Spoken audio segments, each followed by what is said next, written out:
Look at your hand. Stop everything. Focus on it. That color, whether it's pale ivory, warm tan, deep bronze, or rich brown, isn't random.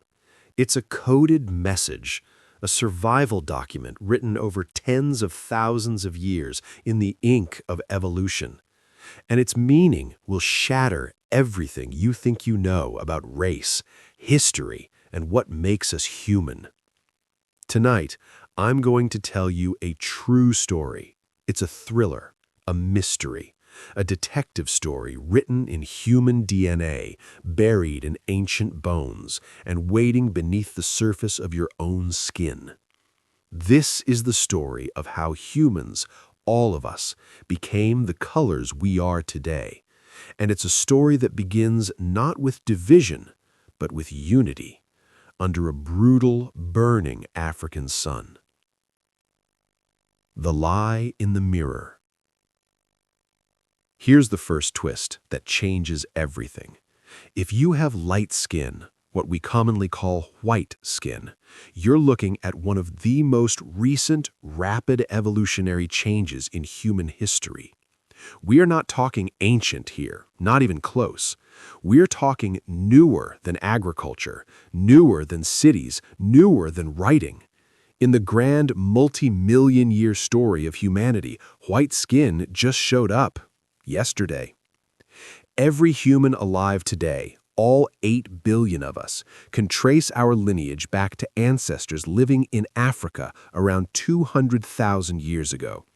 And every single one of those ancestors had dark, melanin-rich skin, protective against the intense, unforgiving UV radiation of the equatorial sun. That was the default, the original human condition, the baseline. So what happened? How did some branches of the human family tree end up looking so dramatically different? How did Swedish people come to look nothing like Nigerians if we are all the same species, all from the same source? The answer isn't what you've been told. It's not about different races evolving separately for millions of years. It's not about fundamental, deep biological differences. It's about desperate survival in hostile new worlds. It's about the human body's incredible, plastic ability to adapt under lethal pressure. And it's about genetic changes so powerful they rewrote the visible appearance of entire continents in just a handful of millennia. This is the story science has been piecing together. It's a story of migration into the freezing dark, of mothers dying in childbirth, of random genetic typos that became lifelines, and a revolution in how we eat that accidentally turbocharged our evolution. So, get comfortable. Let your breathing slow. We're going to travel back to when all humans were dark and follow the incredible, desperate journey that forced some of us to transform. The mystery written in your skin is older than you know, and more recent than you can imagine. The setup, the perfect human under the African sun. Before anyone was white, before anyone was pale, before skin color was anything humans even thought about, we were all dark, every single one of us. Around 300,000 years ago, in the savannas and grasslands of Africa, modern humans emerged. And they shared one universal trait: dark brown skin saturated with melanin. This wasn't an accident or an arbitrary detail. It was a perfect, evolved solution to a life-or-death problem, the African sun. Picture the world of your ultimate ancestors. The equatorial sun isn't just bright, it's a torrent of invisible, high-energy ultraviolet radiation, UV. When our ancestors stood upright and lost most of their body hair, they exposed vast areas of skin directly to this onslaught. UV radiation is molecularly destructive, and it has one particularly devastating effect. It destroys folate. Folate is a B vitamin that is absolutely critical for human survival, especially for reproduction. It protects DNA during rapid cell division. Without adequate folate, neural tubes in developing embryos fail to close. Spines don't form. Pregnancies end in miscarriage or severe birth defects. In adults, folate deficiency causes anemia, weakness, and a breakdown in basic bodily repair. The African sun obliterates folate in the bloodstream. Spending a day under it unprotected would be a recipe for genetic disaster. Enter melanin, nature's perfect built-in sunscreen. The dark pigment eumelanin acts like billions of microscopic umbrellas in the skin, absorbing and scattering UV rays before they can penetrate deep and wreak havoc. The more melanin, the more protection. In the cradle of humanity, dark skin was non-negotiable. It was the difference between a lineage continuing and ending. Women with sufficient melanin had successful pregnancies. Children with dark skin survived the sun's damage. This trait was so essential that over 200,000 years, skin color wasn't a variable. It was a constant. Every human who looked at another human saw someone with skin the same shade as their own. They were all children of the African sun, perfectly adapted to its intensity. Life was hard, but they were in balance with their world. They could hunt all day, gather food in open landscapes, and reproduce successfully. Their dark skin protected their folate while still allowing enough UV penetration to produce another crucial nutrient, vitamin D. In the intense equatorial light, this balance was perfect. Maximum protection, minimum cost. But that balance was fragile, and it was about to be thrown into chaos because some of them were about to leave. The first crossing, a suicide mission into the unknown. Around 60,000 to 70,000 years ago, small bands of these dark-skinned humans began to walk. They left Africa. Why? Maybe climate shifts opened green corridors. Maybe populations grew and competition pushed explorers outward. Maybe it's just the restless human itch to see what's over the next hill. They carried with them everything that made them human: their tools, their culture, their social bonds, and their dark, African-adapted skin. They moved north into the Middle East, then east along coastlines, west into Europe, tracking rivers and game herds. They were pioneers, entering landscapes no human had ever seen. They encountered, and sometimes interbred with, other ancient humans, like the Neanderthals in Europe and the Denisovans in Asia, picking up genetic fragments that would help them adapt. But as they ventured farther from the equator, something insidious began to happen. The sun began to fade. They reached latitudes where the sun's angle was low, where winter meant months of gray twilight, where cloud cover was the norm. The UV radiation, once a dangerous flood, became a scarce trickle. And their beautiful, protective dark skin became a liability, a death trap. The secret discovered: the vitamin D crisis. Here's the brutal, hidden crisis that unfolded. Your skin needs UVB rays to synthesize vitamin D. Vitamin D is not just a vitamin, it's a master hormone. Without it, your body cannot absorb calcium. Without calcium, bones don't mineralize, they stay soft. In children, this is rickets, legs bowing under body weight, spines deforming, skulls softening. In adults, it's osteomalacia, bones aching, fracturing easily, muscles weakening. But the most catastrophic effect was on childbirth. A woman who grew up with vitamin D deficiency developed a pelvis deformed by childhood rickets.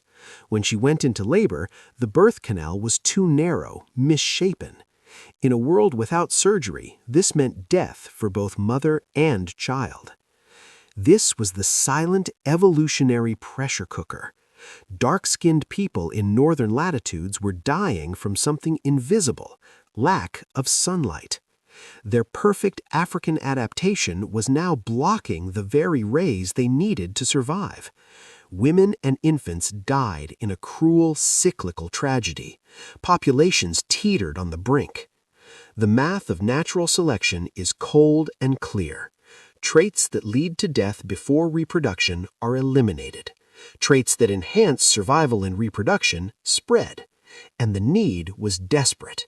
They had to let more sunlight in. The first mutation, a random typo that changed everything. Evolution doesn't plan, it waits for accidents. In some individual, in some band struggling to survive a northern winter, a random copying error occurred in their DNA. One letter changed in one gene, SLC24A5. This gene helps control melanin production. This single typo reduced that production by 30 to 40%. That person was born noticeably lighter than their parents. In Africa, this mutation would have been swiftly removed from the gene pool. It meant less protection, more folate destruction, a disadvantage. But here, under the weak northern sun, this was a superpower. That person's skin allowed more precious UVB rays to penetrate. They synthesized vitamin D more efficiently. Their bones were stronger. If they were female, their pelvis developed correctly. They survived childbirth. They had more children, and those children inherited the pale-skinned advantage. This was not about beauty or preference. This was survival arithmetic. Live, reproduce, or die. The pale child's lineage lived, and it multiplied. Rising danger and acceleration, the double hammer of evolution. But one mutation wasn't enough to create the pale skin we see today. The pressure was relentless. Other random mutations in other pigment genes followed. SLC45A2, TYRP1, OCA2. Each one tweaked the melanin machinery, lightening the skin a little more. Carriers of multiple mutations became paler still. And these genes spread with shocking speed. We're talking evolutionary lightning. How do we know? Ancient DNA. We've sequenced the genomes of humans who lived in Europe tens of thousands of years ago. A man from Spain 7,000 years ago. Dark skin, blue eyes. The iconic European look of pale skin and light eyes hadn't yet cohered. The genes for pale skin were still spreading, racing against time and death. Then came the second hammer, agriculture. About 10,000 years ago, humans invented farming. It seemed like progress, but for their bodies, it was a nutritional catastrophe.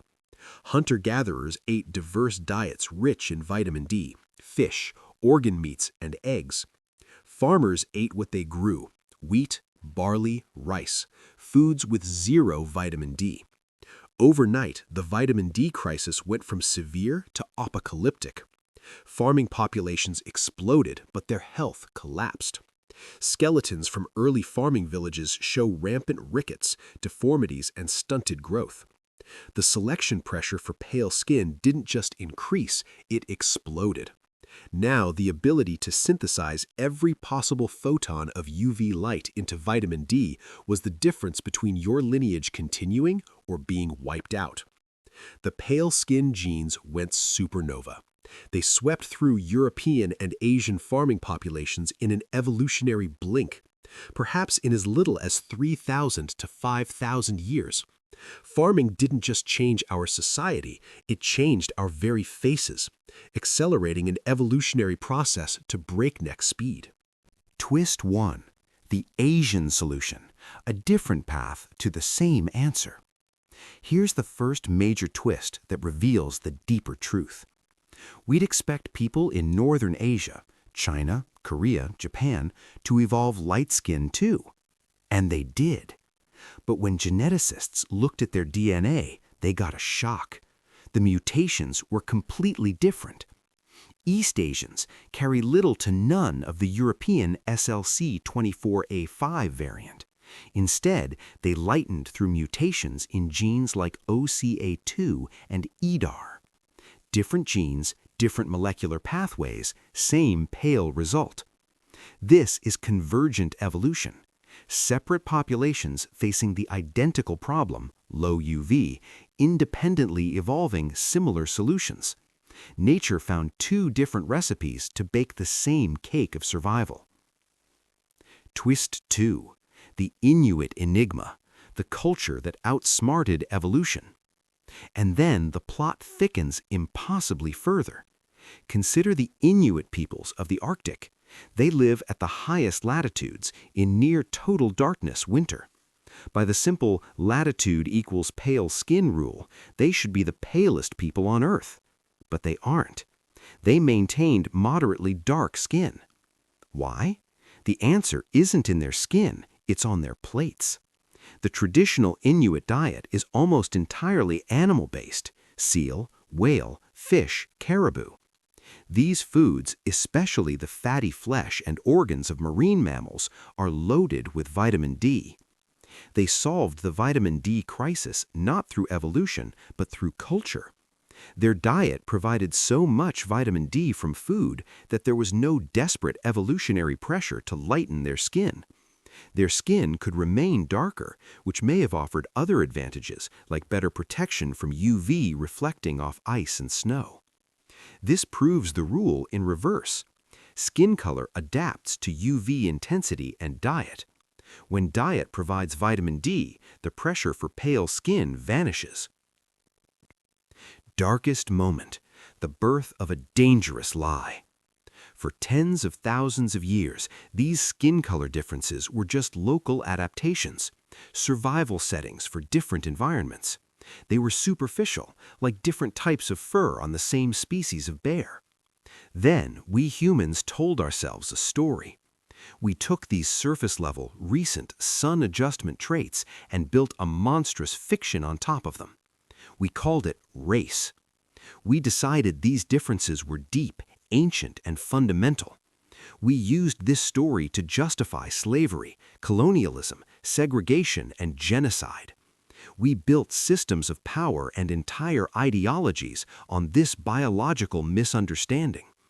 We fought wars over a lie written in 0.1% of our code. The final massive reveal. What genetics screams that history ignored. Modern genetics has torn that lie to shreds. Here is the unambiguous scientific truth. The visual differences we call race are controlled by a handful of genes, perhaps 15 to 20 out of roughly 20,000 genes in the human genome. Let that sink in. The trait we have used to categorize, rank, and brutalize each other accounts for about 0.1% of our genetic makeup. Two people with dramatically different skin colors are 99.9% genetically identical. More astonishingly, most human genetic variation, 85 to 90%, exists within any local population, not between geographically separate groups. This means there is often more genetic difference between two randomly chosen people from the same racial group in Nigeria than between that Nigerian and a person from Norway. Race is not a biological reality. It is a social and historical construct built upon tiny, superficial, and recent adaptations to climate and diet. Your skin color is not a marker of some profound ancient separation. It is a dial tuned to ancestral sunlight levels. Dark skin equals high, consistent UV. Light skin equals low, scarce UV. Olive and tan skin equals intermediate, seasonal UV. It's a sun report, a climate receipt, nothing more. The mutations that made some skin pale are evolutionary teenagers.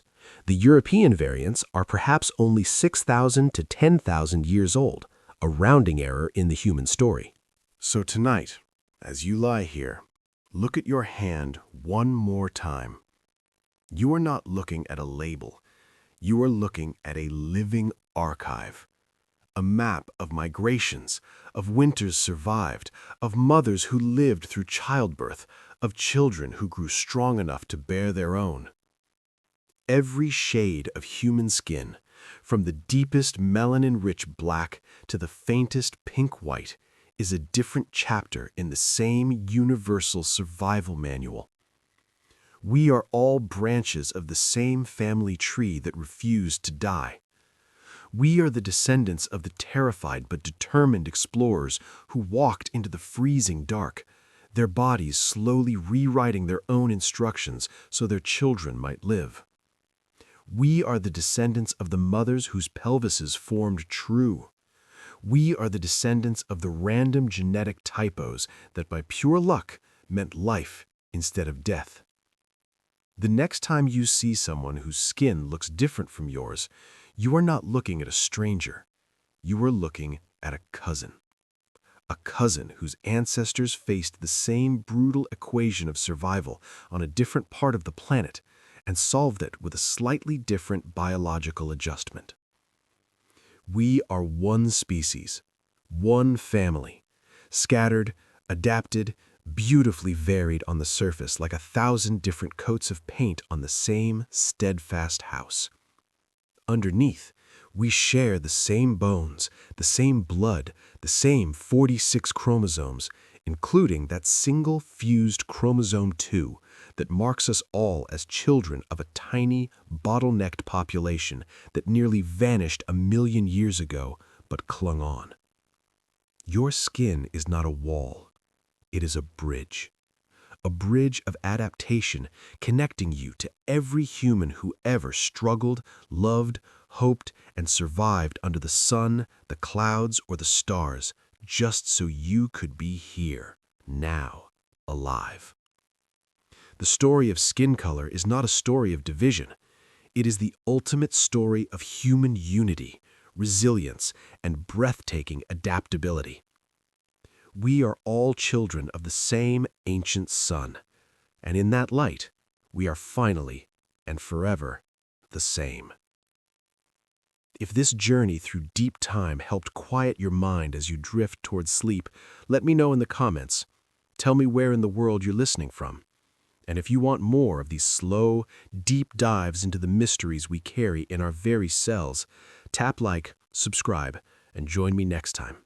The story of us has many more chapters to uncover. Sleep well, knowing what you carry.